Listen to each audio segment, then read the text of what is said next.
Hello everyone, JayPower here and welcome to a guide for products against Zerg.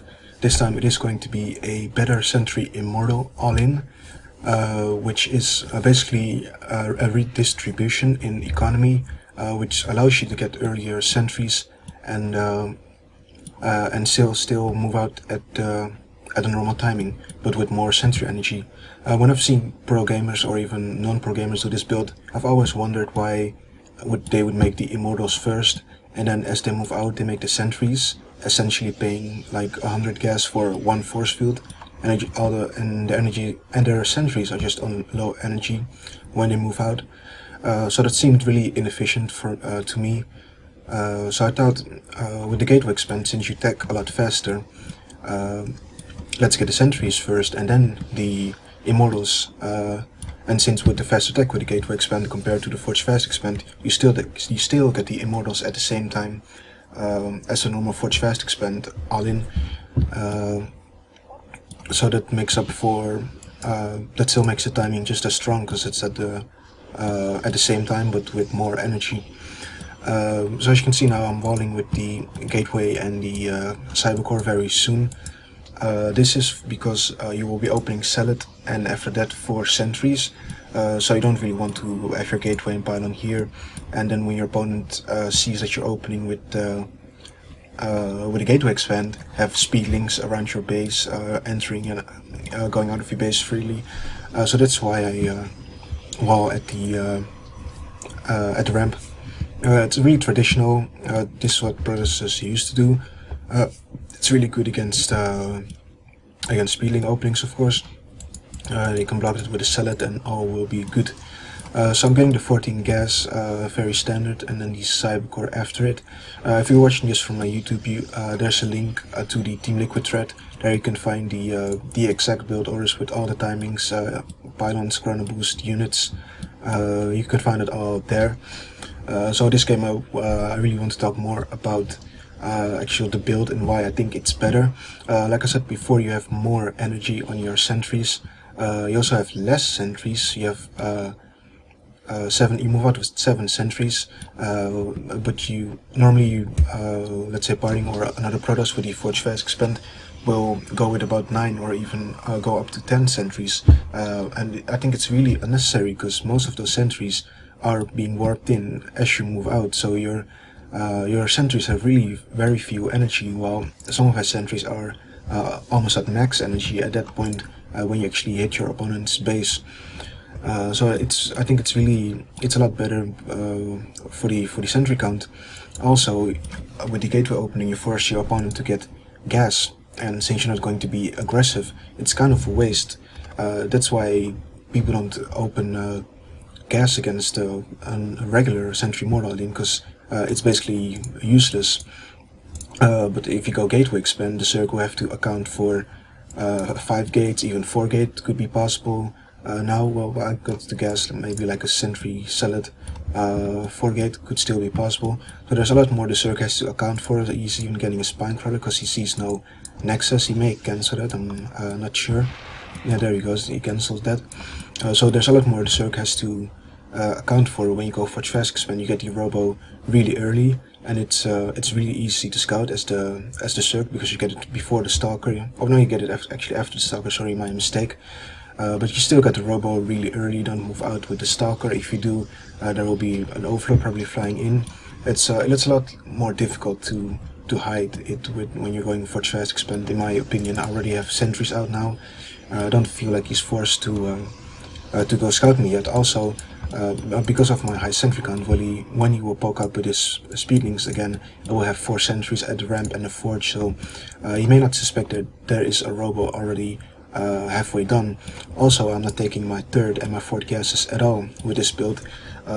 This is very important when it comes to economy distribution, because you cut probes earlier than the regular sentry-Immortal, and then because you get these gases a lot earlier and spend that on sentries early, and that's just sitting here gaining energy.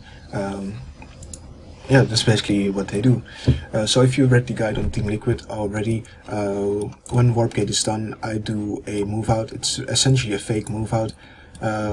It's a little bit dangerous. Like, let's say he had a lot of speedlings, he could just kill this, but it wouldn't be wise for the Zerg to get a lot of speedlings, because if I would just sit at my base with 5 sentries, he can't really do anything. So I'm just faking the attack and going back, sending my probe out to scout. I sent my probe to the, actually on the pass here, to the natural, because with this build you don't probe scout. As you can see, that's all I see. For some reason I assumed this game that this was close by air, so I thought I was looking at the third base, but this third base is actually here, going up now. You should go for the third base with the probe scout, see the timing of that, and see if he's taking that at all. But more details on that you can find that in the Team Liquid thread, the guide. So let's unpause here. So do the move out to the watchtower, go back. I guess with this map it's a lot more risky. Let's say you're playing on Ohana or Cloud Kingdom, it's a lot safer to go to the watchtower and back, because the distance is smaller, you don't have 2 watchtowers, and yeah, it's just a lot safer. So I'm sending out another probe to check for the actual third base and see if it's there. Meanwhile, making immortals, making I think I forgot a sentry, or maybe it's going to come later, but yeah, like I said, you can find the build in the thread. My probe did get picked off. I actually did not get to see the third base, but judging from the roaches, I feel like I already know what he's doing. He's going for standard roachling defense, and with the timing of the sentry-Immortal, if you go roaches to defend, you won't have enough gas to have infestors out. So it's either you go roachling, or you go ling infestor, or ling muta.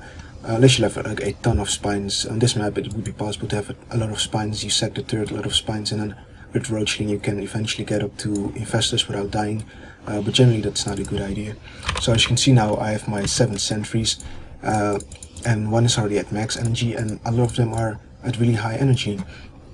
I move out at the same time. I think this time I was a bit late. I think I lost 2 probes. My warp prism is already out. That's about 50 seconds. So yeah, I'm moving out a bit late. I think this is because I know he already had units out on the map, so I warped in some more units before I moved out.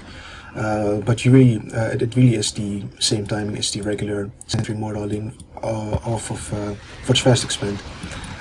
So I really don't want or can go into more detail about the execution of this build. It's just very people have been going in depth on that already.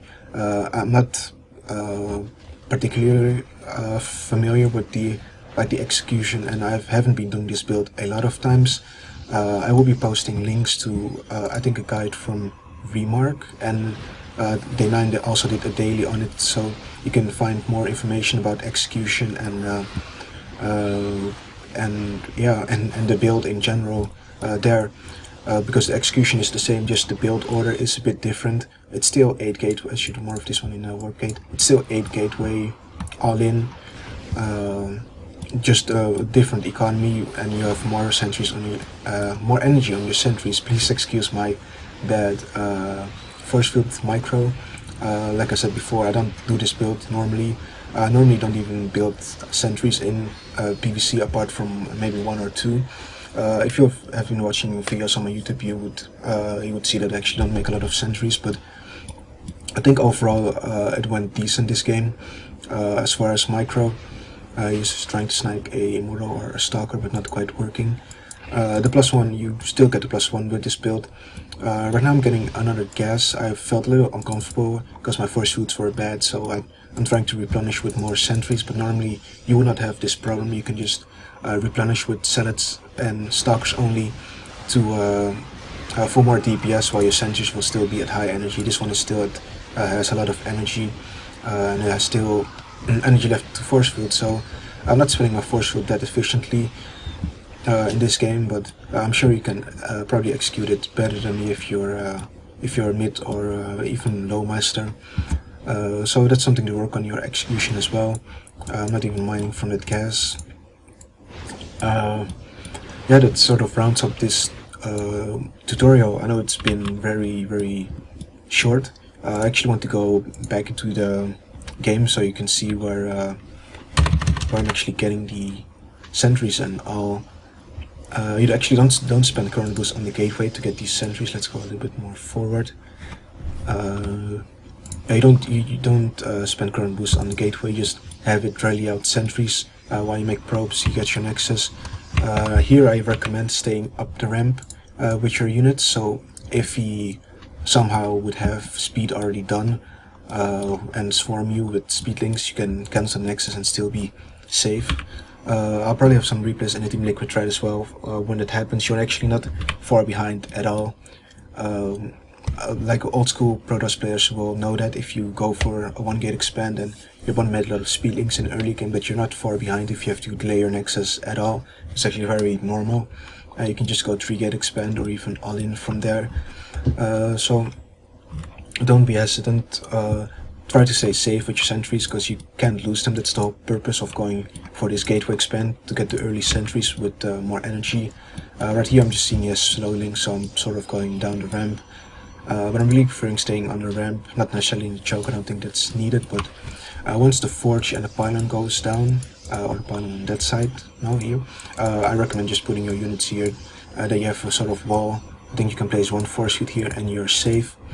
So that's when I recommend moving down the ramp. Unless like 4 circlings are attacking your next pylon, you should go down the ramp and kill that.